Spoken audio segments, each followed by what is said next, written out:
ಸಂಸತ್ ಚಳಿಗಾಲದ ಅಧಿವೇಶನ ಶುರುವಾಗಲಿದೆ. ಇಂದಿನಿಂದ ಡಿಸೆಂಬರ್ 20ರವರೆಗೂ ಚಳಿಗಾಲದ ಅಧಿವೇಶನ ಶುರುವಾಗಲಿದೆ. ಅಂದ್ರೆ ನಡೆಯುತ್ತೆ. ಅಧಿವೇಶನದಲ್ಲಿ ಅಗಲಿದ ಗಣ್ಯರಿಗೆ ಸಂತಾಪ ಕೂಡ ಸೂಚಿಸಲಾಗುತ್ತೆ. ಉಭಯ ಸದನದಲ್ಲಿ ಗಣ್ಯರಿಗೆ ಸಂತಾಪವನ್ನ ಸೂಚಿಸುವುದು ನಡೆಯುತ್ತೆ. ಒಟ್ಟು 16 ಮಸೂದೆಯನ್ನ ಮಂಡಿಸೋದಕ್ಕೆ ಕೇಂದ್ರ ಸರ್ಕಾರ ಸಕಲ ಸಿದ್ಧತೆಯನ್ನ ಮಾಡಿಕೊಂಡಿದೆ. ಅಧಿವೇಶನದಲ್ಲಿ ವಕ್ಫ್ ತಿದ್ದುಪಡಿ ಮಸೂದೆ ಏನೇನು ಮಂಡನೆ ಮಾಡಬಹುದು ಅನ್ನೋದನ್ನ ಕೂಡ ಫಿಕ್ಸ್ ಮಾಡಿಕೊಂಡಿದೆ. ಜೊತೆಯಲ್ಲಿ ಒಂದು ದೇಶ ಒಂದು ಚುನಾವಣೆ ಮಸೂದೆ ಮಂಡನೆ ಮಾಡುವಂತಹ ಸಾಧ್ಯತೆ ಕೂಡ ಇದೆ.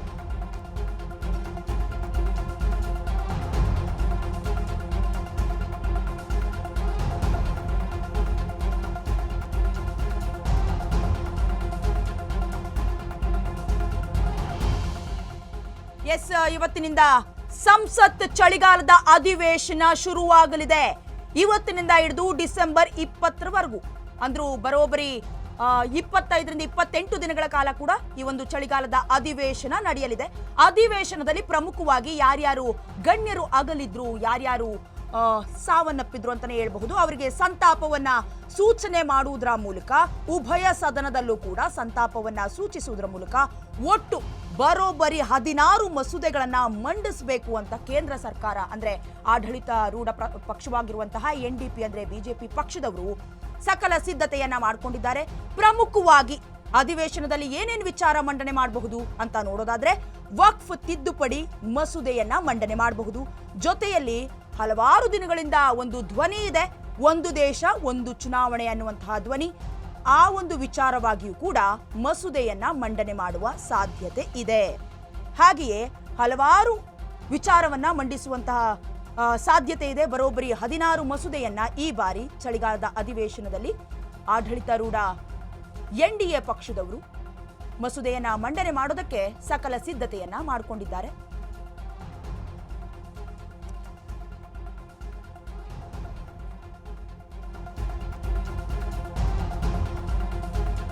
ವಿರೋಧ ಪಕ್ಷಗಳ ವಿರುದ್ಧ ನರೇಂದ್ರ ಮೋದಿ ಕಿಡಿಕಾರಿದ್ದಾರೆ. ಅಧಿಕಾರದ ದಾಹವಿರುವ ಪಕ್ಷಗಳನ್ನ ಜನ ತಿರಸ್ಕರಿಸಿದ್ದಾರೆ ಅಂತ ಹೇಳಿಕೆ ನೀಡಿದ್ದಾರೆ. ಜನರ ಪರವಾಗಿ ಕಾಂಗ್ರೆಸ್ ಎಂದೂ ಕೂಡ ಸಂಸತ್ನಲ್ಲಿ ಧ್ವನಿಯನ್ನ ಎತ್ತೋದಿಲ್ಲ, ಜನರ ಪರವಾಗಿ ಮಾತನಾಡೋದಿಲ್ಲ, ನೂತನ ಸಂಸದರಿಗೆ ಮಾತನಾಡೋದಕ್ಕೆ ಅವಕಾಶ ಕೂಡ ನೀಡೋದಿಲ್ಲ ಅಂತ ಪ್ರಧಾನಮಂತ್ರಿ ನರೇಂದ್ರ ಮೋದಿ ಅವರು ಹೇಳಿದ್ದಾರೆ.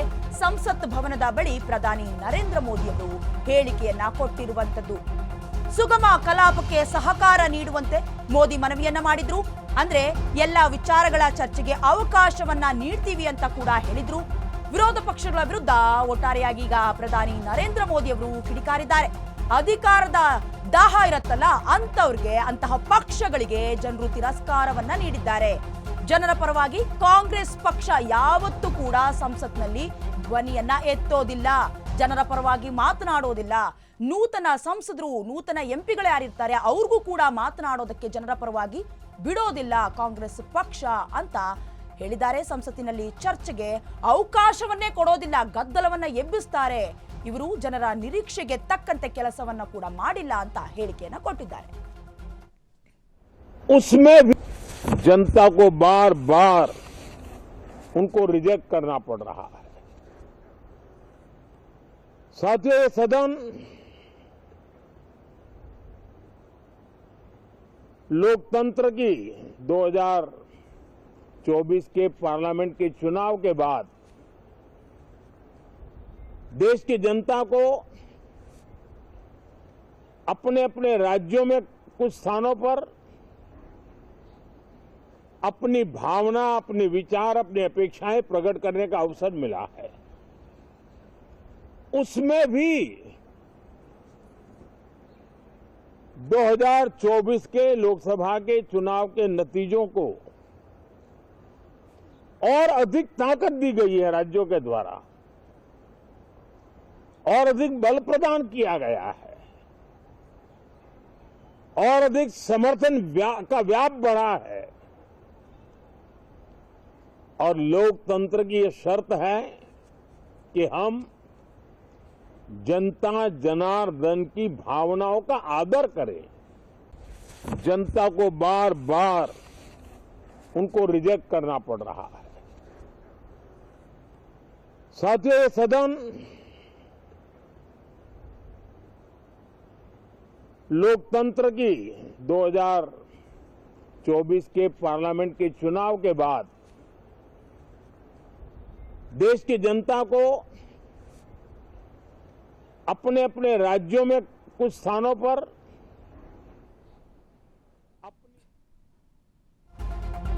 ಎಸ್ ಕೇಂದ್ರದ ಮೇಲೆ ಮುಗಿಬೀಳೋದಕ್ಕೆ ವಿಪಕ್ಷ ನಾಯಕರು ಕೂಡ ಸಜ್ಜಾಗಿದ್ದಾರೆ. ಅದಾನಿ ವಿರುದ್ಧ ತನಿಖೆ ಮಾಡಬೇಕು, ತನಿಖೆಗೆ ಅವಕಾಶವನ್ನ ನೀಡಬೇಕು ಅಂತ ಆಗ್ರಹಿಸ್ತಾ ಇದ್ದಾರೆ. ನಿನ್ನೆ ನಡೆದ ಸರ್ವ ಪಕ್ಷಗಳ ಸಭೆಯಲ್ಲಿ ವಿಪಕ್ಷ ನಾಯಕರು ಈ ರೀತಿಯಾಗಿ ಆಗ್ರಹಿಸಿರುವಂತದ್ದು. ಭಾರತದ ನಂಬರ್ 1 ಶ್ರೀಮಂತ ಉದ್ಯಮಿ ಅದಾನಿ ವಿರುದ್ಧ ಆರೋಪ ಮಾಡಲಾಗ್ತಾ ಇದೆ. ತಮ್ಮ ಕಂಪನಿ ಉತ್ಪಾದಿಸಿದ ಸೌರ ವಿದ್ಯುತ್ ಮಾರಾಟ ಮಾಡೋದಕ್ಕೆ ಲಂಚವನ್ನ ಕೇಳಿದಂತಹ ಆರೋಪ ಅದಾನಿ ಮೇಲಿದೆ.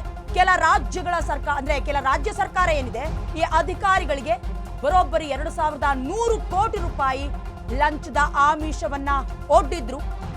ಗೌತಮ್ ಅದಾನಿ ವಿರುದ್ಧ ದೋಷಾರೋಪವನ್ನ ಅಮೆರಿಕ ಹೊರಿಸಿತ್ತು. ಅದಾನಿಗೆ ಮೋದಿ ಶ್ರೀರಕ್ಷೆಯಾಗಿದ್ದಾರೆ ಅಂತ ಆರೋಪಿಸಿ ಗದ್ದಲವನ್ನ ಸೃಷ್ಟಿಸ್ತಾ ಇದ್ದಾರೆ ವಿಪಕ್ಷ ನಾಯಕರು. ಅಧಿವೇಶನದಲ್ಲಿ ವಿಪಕ್ಷಗಳ ನಾಯಕರು ಬಹುತೇಕ ಗದ್ದಲವನ್ನ ಎಬ್ಬಿಸುವಂತಹ ಸಾಧ್ಯತೆ ಇದೆ.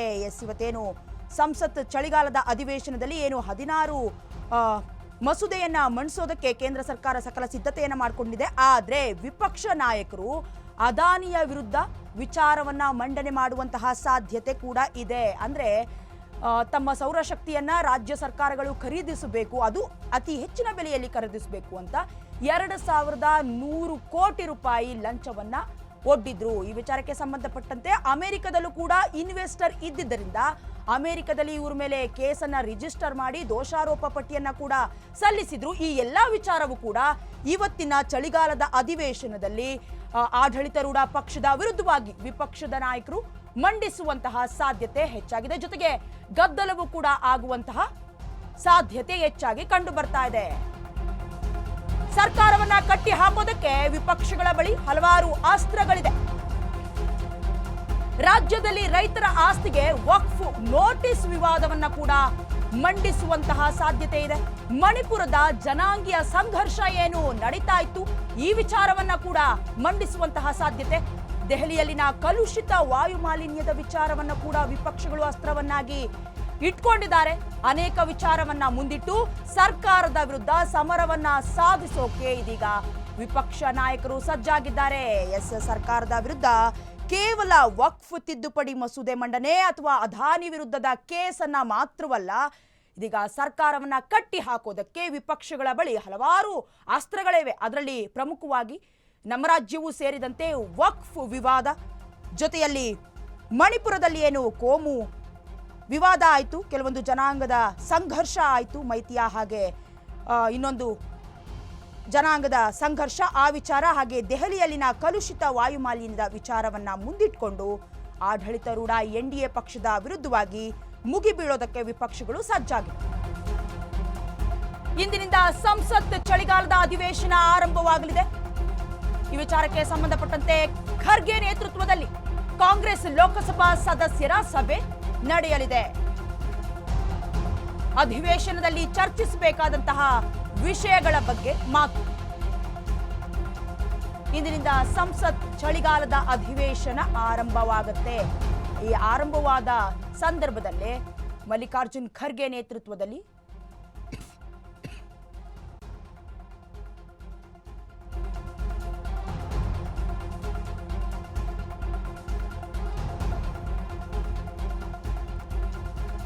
ಇಂದಿನಿಂದ ಚಳಿಗಾಲದ ಅಧಿವೇಶನ ಆರಂಭವಾಗುತ್ತೆ. ಹಲವಾರು ದೋಷಾರೋಪ ಪಟ್ಟಿಗಳನ್ನ ಕೂಡ ವಿಪಕ್ಷ ನಾಯಕರು ರೆಡಿ ಮಾಡ್ಕೊಂಡಿದ್ದಾರೆ, ಸಜ್ಜಾಗಿದ್ದಾರೆ ಕೆಲವೊಂದು ಅಸ್ತ್ರಗಳನ್ನ ಇಟ್ಕೊಂಡು. ಅದರಲ್ಲೂ ಕೂಡ ವಕ್ಫ್ ತಿದ್ದುಪಡಿ ಮಸೂದೆ ಜೊತೆಗೆ ಅದಾನಿಯ ಕೇಸ್ ಇರಬಹುದು, ಹಾಗೆ ರೈಲ್ವೆ ತಿದ್ದುಪಡಿ ಮಸೂದೆ, ಬ್ಯಾಂಕಿಂಗ್ ತಿದ್ದುಪಡಿ ಮಸೂದೆ, ಸಹಕಾರ ವಿವಿ ಸ್ಥಾಪನೆ ಮಸೂದೆ, ಪಂಜಾಬ್ ನ್ಯಾಯಾಲಯಗಳ ಮಸೂದೆಯನ್ನ ಇಟ್ಕೊಂಡಿದ್ದಾವೆ. ದೇಶಗಳ ಹಲವು ರಾಜ್ಯಗಳಲ್ಲೂ ಕೂಡ ವಕ್ಫ್ ಆಸ್ತಿ ವಿವಾದ ಇದೆ. ಸಂಸದೀಯ ಸಮಿತಿ ಅವಧಿ ವಿಸ್ತರಣೆಗೆ ಮನವಿಯನ್ನ ಕೂಡ ಮಾಡಿಕೊಳ್ಳಲಾಗಿದೆ. ಜೆಪಿಸಿ ಅವಧಿ ವಿಸ್ತರಣೆಗೆ ವಿಪಕ್ಷ ಸದಸ್ಯರು ಮನವಿಯನ್ನ ಮಾಡಿಕೊಂಡಿದ್ದಾರೆ. ಸ್ಪೀಕರ್ ಓಂ ಬಿರ್ಲಾ ಭೇಟಿ ಮಾಡಿ ಈ ಎಲ್ಲಾ ಮನವಿಯನ್ನ ಕೂಡ ಸಲ್ಲಿಕೆ ಮಾಡಿರುವಂತದ್ದು.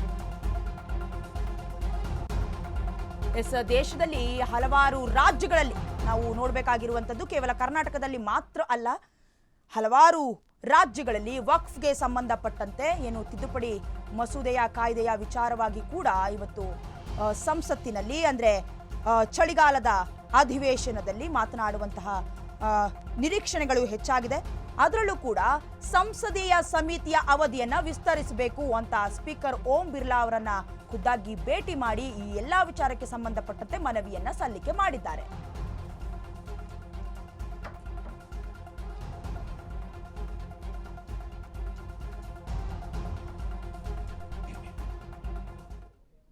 ಅರಣ್ಯ ಇಲಾಖೆಯ ಅಧಿಕಾರಿಗಳು ಹಾಗೂ ಗ್ರಾಮಸ್ಥರ ಮಧ್ಯೆ ಗಲಾಟೆಯಾಗಿದೆ.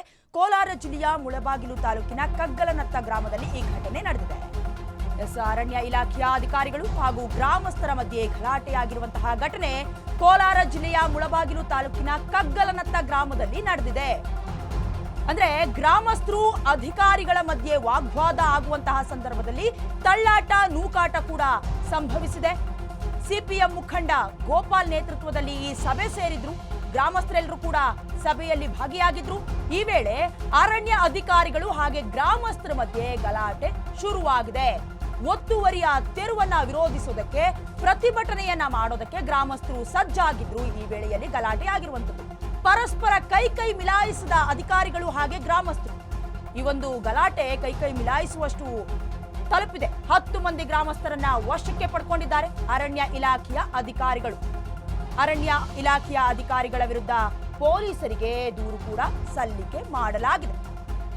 ಮುಳಬಾಗಿಲು ತಾಲೂಕಿನ ನಂಗಲಿ ಠಾಣೆಯಲ್ಲಿ ಈ ಕುರಿತಾಗಿ ಪ್ರಕರಣ ಕೂಡ ದಾಖಲಾಗಿದೆ. ಅರಣ್ಯ ಇಲಾಖೆಯ ಅಧಿಕಾರಿಗಳು ಹಾಗೆ ಗ್ರಾಮಸ್ಥರ ಮಧ್ಯೆ ಗಲಾಟೆಯಾಗೋದು ಇದೇನು ಮೊದಲಲ್ಲ. ಹಾಗೆಯೇ ಕೋಲಾರ ಜಿಲ್ಲೆಯ ಮುಳಬಾಗಿಲು ತಾಲೂಕಿನ ಕಗ್ಗಲನತ್ತ ಗ್ರಾಮದಲ್ಲಿ ಇವತ್ತು ಕೂಡ ಗಲಾಟೆಯಾಗಿದೆ. ಹಾಗಾದ್ರೆ ಏನಕ್ಕೆ ಗಲಾಟೆ ಅಂತ ನೋಡೋದಾದ್ರೆ, ಒತ್ತುವರಿಯ ತೆರವನ್ನ ವಿರೋಧಿಸಿ ಪ್ರತಿಭಟನೆ ಮಾಡೋದಕ್ಕೆ ಗ್ರಾಮಸ್ಥರು ಸಿಪಿಎಂ ಮುಖಂಡ ಗೋಪಾಲ್ ನೇತೃತ್ವದಲ್ಲಿ ಸಭೆಯನ್ನ ಸೇರಿದ್ರು. ಈ ವೇಳೆಯಲ್ಲಿ ಏನು ಒತ್ತುವರಿ ಇಲಾಖೆಯನ್ನ ವಿರೋಧಿಸಿ ಸಭೆ ಸೇರಿದಂತಹ ಸಂದರ್ಭದಲ್ಲಿ ಅರಣ್ಯಾಧಿಕಾರಿಗಳು ಅಲ್ಲಿಗೆ ಬಂದಿದ್ದಾರೆ.